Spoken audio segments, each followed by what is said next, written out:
আমি কত কষ্ট করে শরবতটা বানাইছি তোমাকে খাওয়ানোর জন্য, আর তুমি শরবতটা আমার গায়ে মারছো। গুষ্টি মারি তোর যত্নে। তোর মতো বেকার স্বামীর যত্ন আমার দরকার নাই। লজ্জা করে না? বইয়ের ইনকামে বসে বসে ঘরে গিলিস, কিভাবে গিলিস আমাকে বলতে পারিস? বৌমা, স্বামীর সাথে এইভাবে কথা বলে আল্লাহ নারাজ হয়। আমার ইনকামের টাকায় খেয়ে আমাকে জ্ঞান দিতে আসবেন না। এটা জ্ঞান না। আর তাছাড়া তুমি ফয়সালের সাথে এইভাবে কথা কইতাছো কেন? ফয়সালের চাকরি গেছে 6 মাস, আর তুমি 2 মাস ধরে চাকরি করে খাওয়াইতেছো। তাছাড়া ফয়সাল তো চাকরি যাওয়ার আগে ওই ইনকাম করে সংসার চালাইছে, আর তোমার মা ভাইরও খরচ দিছে।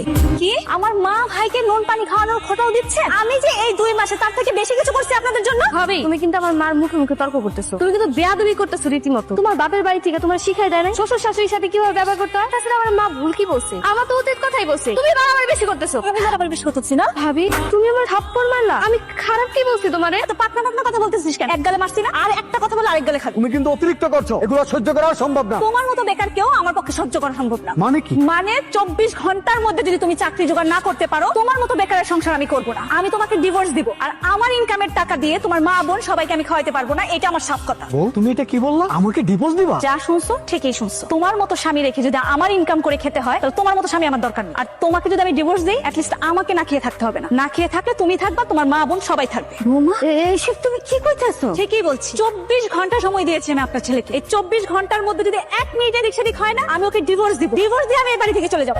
ভাইজান, কোনো কিছুর ব্যবস্থা করতে পারো নাই? কি রে, চুপ করে আছিস কেন? কোনো চাকরি বাকরির ব্যবস্থা হইলো?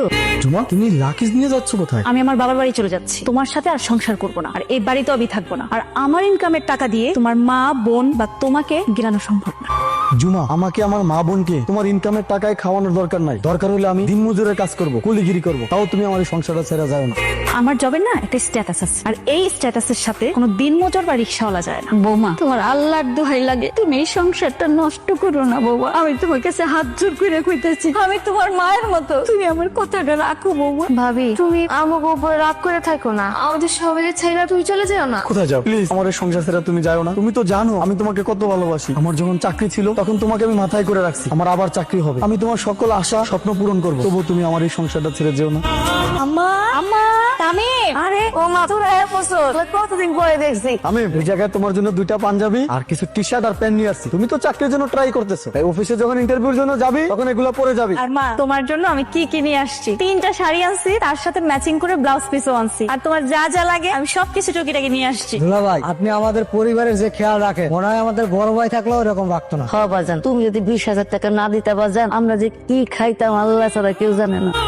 কি ব্যাপার, তোমাকে এত বিধ্বস্ত লাগতেছে কেন? আর তুমি এই টাইমে অফিস থেকে বাসায়? কি হয়েছে? ভাইজান, তুমি চুপ করে আছো কেন? কি হয়েছে? ও বাজান, মায়ের রেখো, কি হয়েছে তোর? তোর এমন দেখা যাইতেছে কে? মা, আমার চাকরিটা চলে গেছে। কে? ওর চাকরি চলে গেছে মানে? আমি অনেক চেষ্টা করছি, কি থেকে কি হয়ে গেল আমি বুঝতেই পারলাম না। তাহলে এই সংসার কিভাবে চলবে? তোমার তো জমানো কোনো টাকা পয়সাও নাই। ও বাজান, নিজেরে শান্ত কর, আল্লাহ একটা না একটা ব্যবস্থা করেই দিব। এই রিজিকের মালিক আল্লাহ, ঠিকই ব্যবস্থা হয়ে যাবে। এই সময় চাকরির বাজার অনেক খারাপ মা, তার উপরে আমাদের এই সেক্টরে চাকরি পাওয়া খুবই কঠিন মা, খুবই কঠিন। ইংরেজি কি করবো? মা, আর কোনো টেনশন নাই। আমি যে কোম্পানিতে সিভি জমা দিয়েছিলাম ওই কোম্পানিতে আমার জব হয়ে গেছে। আলহামদুলিল্লাহ। কি বলো, তোমার সত্যি সত্যি চাকরি হয়ে গেছে? হ্যাঁ, আর খুব বড় কোম্পানি, স্যালারিও খুব ভালো।